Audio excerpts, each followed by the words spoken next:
What is up? My name is Matt. Welcome to the Meat Hunters. Today we are doing an unboxing of a rangefinder. It's both gonna fit in your budget and excellent quality.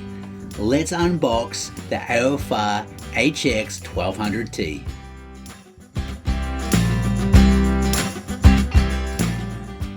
Alright, let's get into the unboxing. It comes in a very nicely presented package, and you'll find it already in the case that it comes with. The case itself is pretty well made. The only thing I'm not really too sure about is the Velcro on the back here. It seems a little bit unnecessary to have there. I'm guessing they put it in there as like a quick release option, but everyone knows that Velcro kind of dwindles with time, and I think I would have just preferred a hard attachment point there. But that's only my opinion. Now we have this beautiful rangefinder. I actually think it looks really nice. I like the little shiny bits. I know maybe it's a bit of a, you know, some people think the deer might see that or whatever, but remember you've already also got reflective lenses on these too. I'm going to skip through this a bit, keep it fast. These are the extras it comes with. A nice little lanyard, a lens cleaner, and a carabiner. A support card, which will be great. You get 2-year warranty with this, by the way, so that's very, very good. A little bit of advertising, of course, other models and stuff, and a manual. And of course, it's very nicely laid out and pretty easy to follow.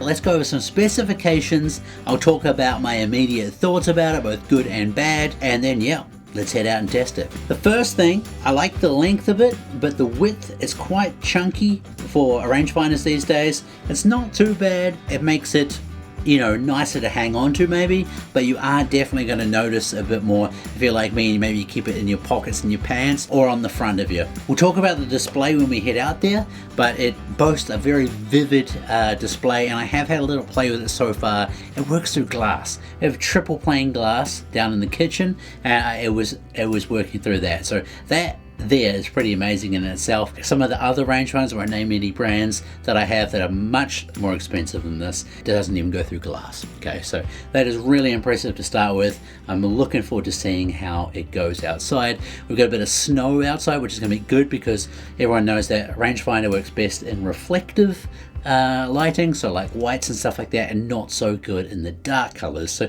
we should have a lot of good contrast with the snow, which makes great testing conditions. It goes from 5 to 1200 yards. It's got 6 times magnification. So unlike a few other rangefinders, they actually break down its qualities quite a lot more. So for a darker reflective surface, you're going to get accuracy up to about 600 yards.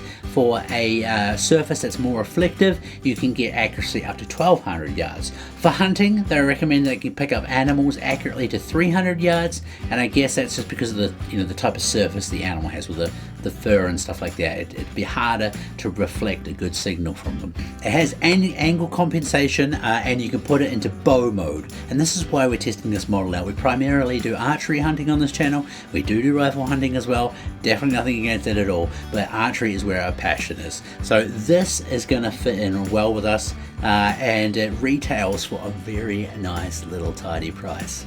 Ting. If you like what you see after this, make sure you use that code. You get a discount, we get a little bit of profit, help support the channel, help support us, and you know, we appreciate it.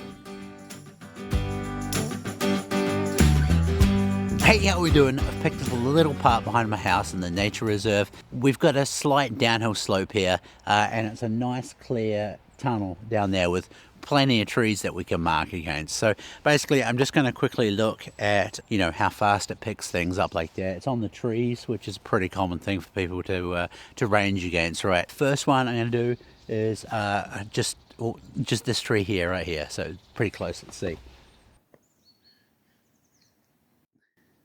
15 yards, and we're on about a 10-degree slope downhill. So next tree we're going to do is this one right here. That one there.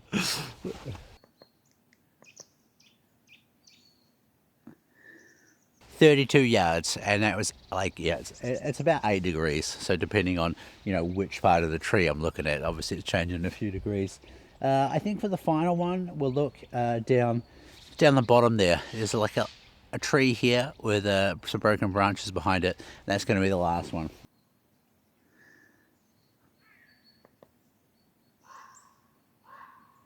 I mean, it picks it up really fast. That's 52 yards basically. I'm pretty impressed with this. Let's go and see how well it does at max distances. I've tested this, like this tree here, for instance. You can't range that. It just doesn't come up because it's under 5 yards, okay? But I think if you're doing archery and you need to range something like that, you might need to go back to the range for a little bit. Welcome, we're in my testing spot. A little bit of road noise, traffic, I'm sorry about that, but this is the perfect place to test this. Stockholm is rather flat and trying to find a hill is pretty hard. This is actually a big fake hill that they made back in the days from a whole lot of excavations they did when they made apartment buildings and stuff like that. So it's going to be great. As you can see, plenty of snow, plenty of dark patches, okay? So we've got the polar opposites at different distances and we can see how this works. So first place I'm going to go, you can see there's a little building down here. That is going to be the first thing to do. It's going to be interesting to see what the angle compensation is from this, if it works that far out, and see what it does.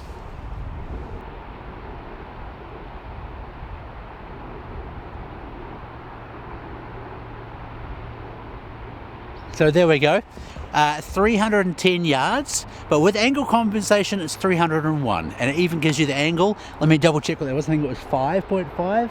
No, sorry, it's 11.7 degrees, a negative. So you'll see a negative and a positive sign pop up. I mean, hopefully most people can work out if they're looking up or downhill, but it's still nice to have. I've just checked, you can see across the lake here on the other side, I can't get a reading there. I cannot get a reading. It's probably the angle.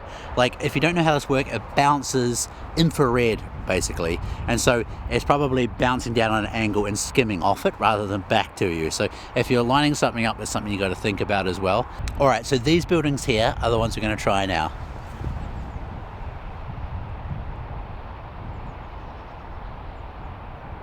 $850 yards, it picked up really fast too.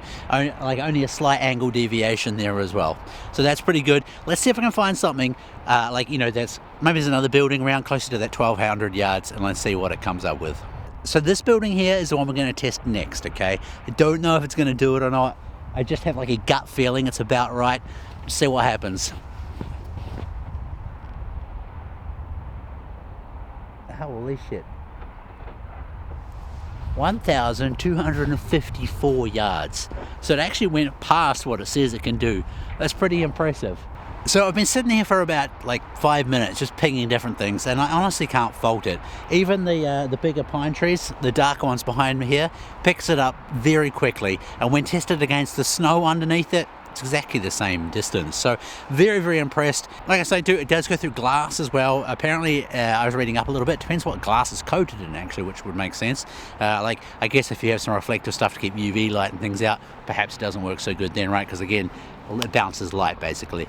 Like, the only thing about this is I think that I should try and find something critical in everything I review, and the only downside I can see of this is actually their marketing. If you go to the website, again it'll be in the link down there, you'll see the reticle and there's displayed as white. The LCD screen is white, it's not, it's black, and you can't change it, okay? So that's a bit of false advertising, and they get downgrade points for that because they really don't need to.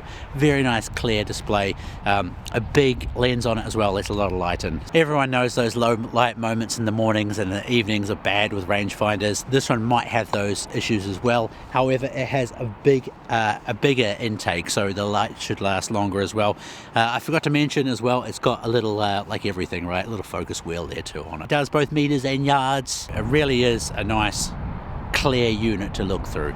Perhaps maybe its downside is longevity. Like, sometimes with cheaper stuff, you have to treat them a bit better. They're not as robust, maybe get banged and stuff like that. I really recommend this. Like, if you're someone on a budget and you want a good rangefinder, I see nothing wrong with it at all, really. If you liked what you saw, check out the link below. You can get yourself a nice little discount. It gives us a bit of commission too, which really helps support the channel. Again, 9 out of 10. The only point missing off for me is a personal thing, okay? I don't like how wide it is, but maybe I've got like small hands or something. It is quite comfy to hold, so that's just a personal preference. For the price range, yeah, like I was saying, you can't find anything better, I don't think. Like, this is designed for archery, it's designed for hunting. Cheers for watching, catch you later.